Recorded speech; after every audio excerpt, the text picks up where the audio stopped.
Bueno, vamos a explicar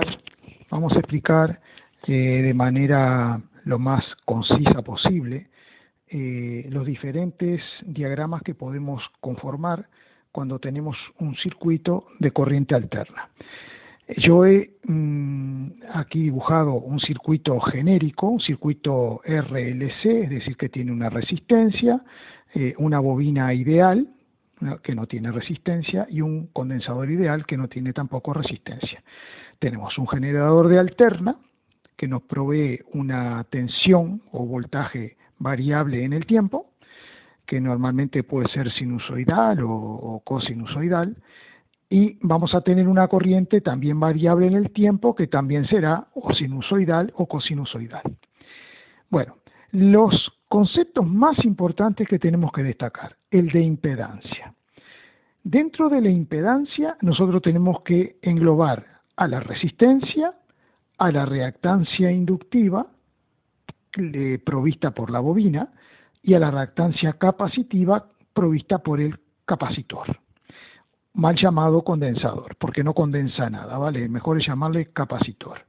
Bien, la reactancia inductiva la calculamos como la pulsación o frecuencia angular por el coeficiente de autoinducción, L, y la reactancia capacitiva, 1 dividido la frecuencia angular por el valor de la capacitancia. No se debe decir capacidad, eso es otra cosa, sino capacitancia, ¿vale?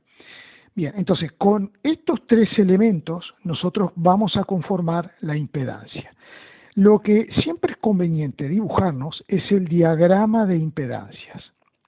En este caso voy a dibujar un diagrama de impedancias para un circuito inductivo. ¿Qué quiere decir un circuito inductivo?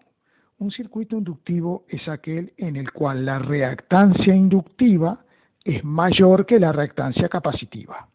¿Y cómo lo vamos a dibujar? Este diagrama lo hacemos así.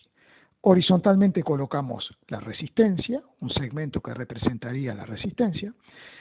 Verticalmente y hacia arriba siempre un segmento que representa la reactancia inductiva, XL, y hacia abajo, partiendo desde aquí arriba, donde termina la reactancia inductiva, a partir de ahí dibujaré un segmento hacia abajo, que será la reactancia capacitiva.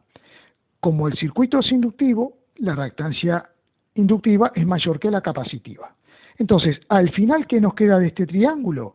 Si yo hago la resta de estos dos segmentos, me va a quedar este triángulo, o sea, este trocito que tengo aquí es el que yo he colocado aquí aproximadamente, ¿no? Entonces, este es un triángulo de impedancias. Esta es la resistencia, a este segmento se le llama simplemente reactancia, y para obtener la reactancia hemos restado la reactancia inductiva menos la reactancia capacitiva. Y a la hipotenusa de este triangulito se le llama Z, que es la impedancia.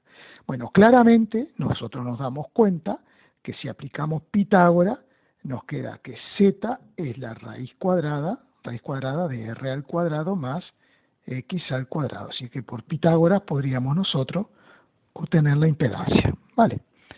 Bien, otro diagrama. Una cosita importante. Este ángulo que aparece aquí se llama ángulo de desfasaje, y será el ángulo de desfasaje que habrá entre el voltaje, entre el fasor que representa el voltaje máximo de la fuente y el fasor que representa el valor de intensidad máxima de la corriente a través del circuito.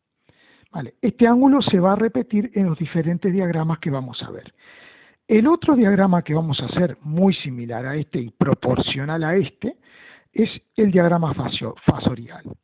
En el diagrama fasorial representaremos el voltaje máximo que tenemos en la resistencia, el voltaje máximo que tenemos en la bobina y el del capacitor.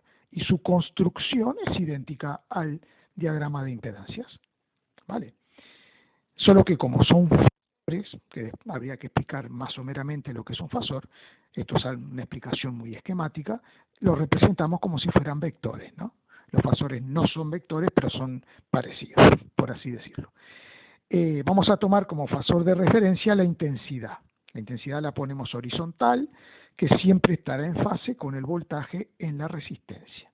Bueno, como tenemos un circuito inductivo, obviamente el voltaje en la bobina va a ser mayor que el del capacitor, y esto nos conduce en definitiva a este diagrama de voltaje, este diagrama fasorial.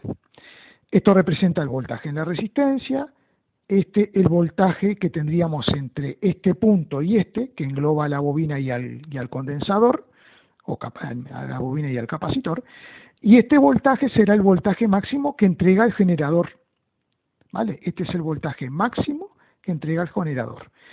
A veces le llaman V sub 0 para indicar que es un voltaje máximo, o V sub M para indicar eso, que es un voltaje máximo. Vale, entonces, ¿qué es lo importante aquí? Que este angulito que tengo aquí es este mismo ángulo que tengo aquí.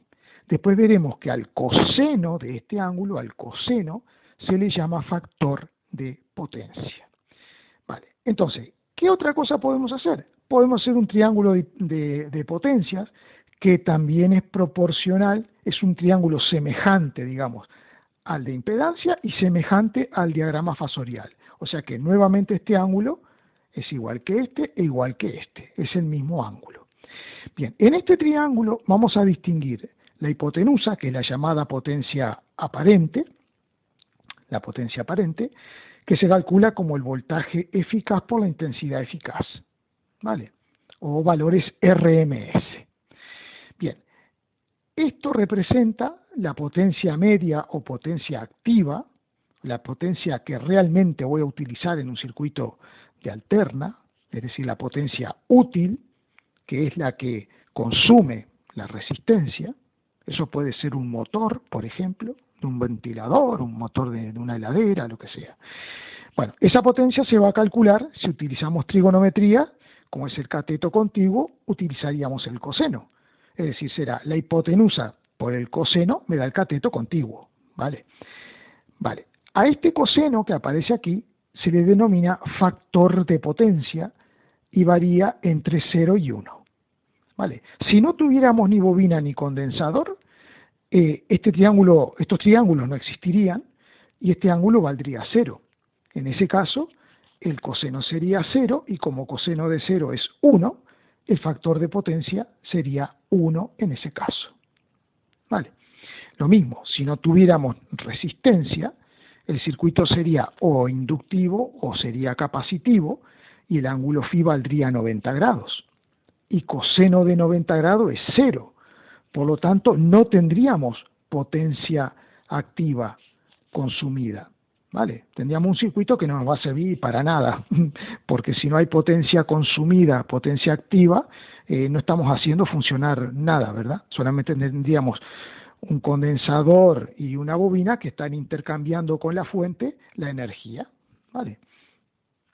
Bueno, un concepto importante, como en este circuito inductivo la intensidad va atrasa respecto al voltaje, o sea, está hacia abajo del voltaje, la intensidad está hacia abajo, entonces se dice que el factor de potencia, o sea, el coseno del ángulo, el factor de potencia está en atraso.